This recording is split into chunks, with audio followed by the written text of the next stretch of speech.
We've got a lot to get to in this week's trading card news video, so let's get straight into it. Now, the first thing I want to touch on is a bit of a correction, a bit of a boo-boo on my part from last week's episode where I mistakenly referred to G and the guy he assaulted with the box cutter as his stepson. Now, this was off the back of somebody giving me information, and I didn't have necessarily the time to go in and double check this myself. I thought I corroborated it, but I made a mistake, right? And I've corrected that in the comments, as you would have seen if you've seen the pinned comment.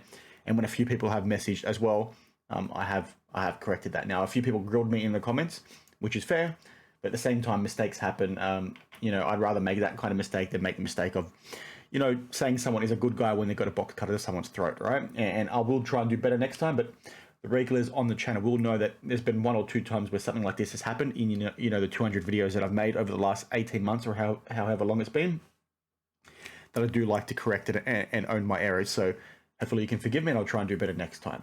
And the next thing I want to quickly touch on is this whatnot break that was out at the National. We've spoken about this many times on the channel, around the second break, so on and so forth.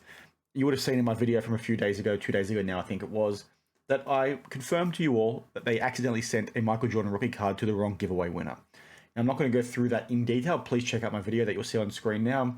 But then last night when I got back from the footy, I gave an update regarding that to clarify a few points as well. So please check out the original video first and then the update video afterwards, just to give you all the context. I'm not going to repeat myself now.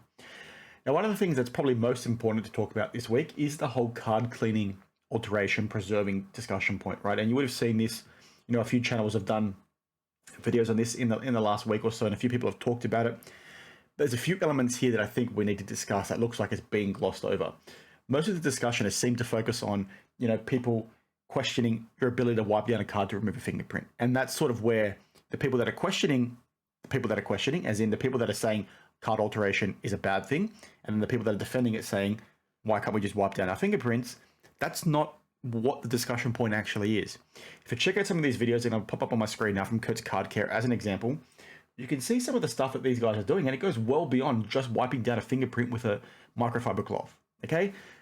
That's okay by me, right? And I'm sure it's okay by many of you because that's part of the process. The issue comes when they're starting to use chemicals and wax to start removing surface layers of these cards. You've seen some of these posts that I'll put up on screen now. That's not the same as wiping down a fingerprint. Would you want to own a card like that without that information being disclosed to you? Now, at the same time, if people want to do this, go right ahead, okay? Just make sure you're disclosing it to the person you're selling it. And if you want to buy that card, go ahead and buy it. Personally, I'm not going to buy that because who knows what kind of damage these chemicals are going to do to the cards long term. We don't know what it's going to happen when it's sitting in a slab for 10 years. Is it going to damage the card? Who knows?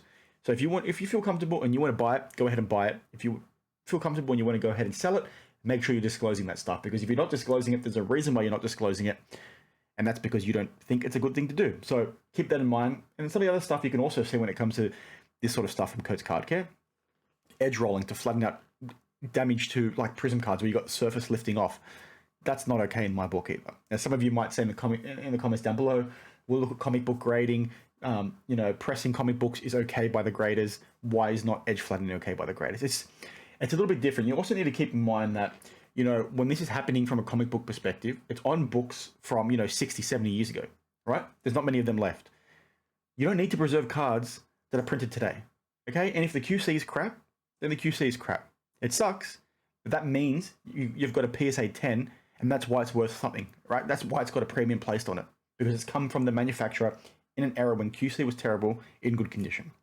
So there's all these things that I've probably shown you up on the screen now. I haven't found those videos yet, where I've got them saved. I haven't played them yet. You would have seen them if you're watching along, obviously. But this sort of stuff doesn't sit well with me.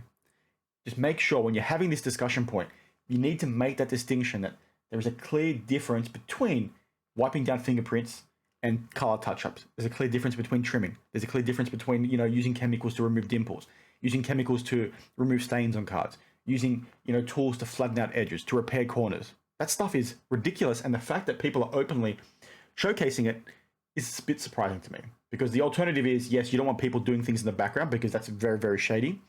But the reason why you're probably seeing people do this on camera, as an example, and training others how to do the same thing, is because the hobby's a little bit ignorant. You need to remember, and I know I'm talking in circles now, there is a distinction between preserving and altering. And in my opinion, when you're repairing corners, when you're removing dimples, when you're using abrasive material to try and clear up some of these things, like that kind of stuff is altering, in my opinion. The hobby is ignorant. The fact that people are openly doing this and they don't see what the problem is a little bit shocking to me. Just make sure, like I said, if you're going to do this sort of stuff, please disclose it, because it's very, very dodgy in my opinion. I'm going to stay away from it, but if you want to do it, go for it. And if you are comfortable, please share down in the comments below why you're okay with it and why you're happy to pay a premium. Like me personally, like I said, you've got that card that just sold for $1.1 million, okay? That went through Kurt's Card Care. Would you be comfortable paying that kind of money when you don't know what the chemicals used are going to do to that card long term? Now, Kurt's Card Care does not use, well, he says it's basically, chemical free. It's all natural ingredients. But who knows what that solution is going to do? Who knows what his polish is going to do to that card long term? You spent $1 million. Is that a gamble you want to play? I can't afford to spend $1 million on a card, but that's what it is, right? That's up to you. So that's that point. Now, the next thing I want to quickly touch on is something that AIH Sport raised a video on. I think it was last week or the week before.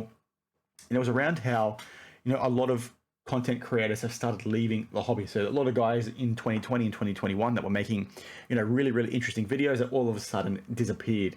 And he just wanted to flag it because he was like, I'm a bit sad that these guys are gone. And I commented on his video because it was pretty interesting that he brought this up, right? Because this was something that was, floating in the back of my head for a number of months. I've been thinking the same thing. And I think essentially it comes down to the hobby basically being in a boom for 2 years where you had people that were getting rewarded for low effort videos. I think is primarily what it was. And I'm not calling anyone out in particular here, but, as people get out of lockdowns and they start going back to work and they're no longer stuck in their house, or maybe they're not as, in love with the hobby as they were during that time, it's hard to, make videos unless you're starting to put the effort in. And you've also got a lot of people now making videos. A lot of new people have entered into the hobby as well from a content creation perspective. So it's really competitive. When the stuff boomed, everything was sort of new. So you had these people, low effort videos, which is fine because they are just doing it for fun. I'm not calling anyone out, like I said. But these low effort videos were getting high reward from their viewers. They were getting huge views, so on and so forth. Once that stopped happening, maybe the passion died down a little bit as well. Things became a little harder.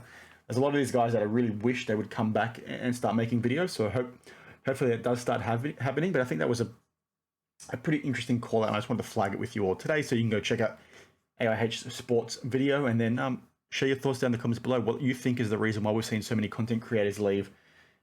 It's probably coincided with the downturn in the trading card prices as well, right? We've seen a big drop off in prices compared to where they were, 12, 18 months ago.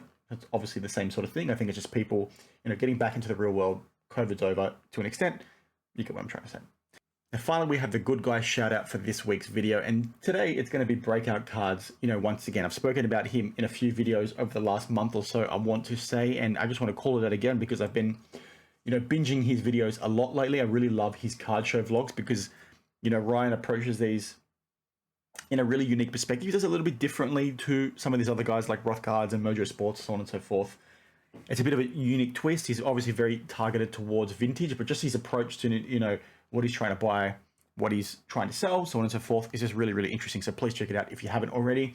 And on the absolute plus side, which is why he also gets the good guy shout out, is that he does a really, really good job with helping people identify fake cards. So he's got a book that I've mentioned before on the channel, but also you'll see in his vlogs that people will come to him and say, I've got this vintage card, can you tell me if it's fake or not? And he also does a few videos where he'll do YouTube shorts and some other short form YouTube videos where he'll explain to you how to spot fakes with certain cards that are highly faked or some obscure cards that are faked as well. So check it out because it's really, really good for education purposes, and we need more channels like him because, he's a bit unique. You can very, very clearly see that he absolutely loves trading cards. He loves vintage stuff. Very unique perspective, so please check it out. Now, that's it for this week's video. So as always, let me know your thoughts down in the comments below on any of the points we discussed. If you haven't seen my Whatnot Incorrect MJ video, please check it out. And as always, I'll see you in the next one. Cheers.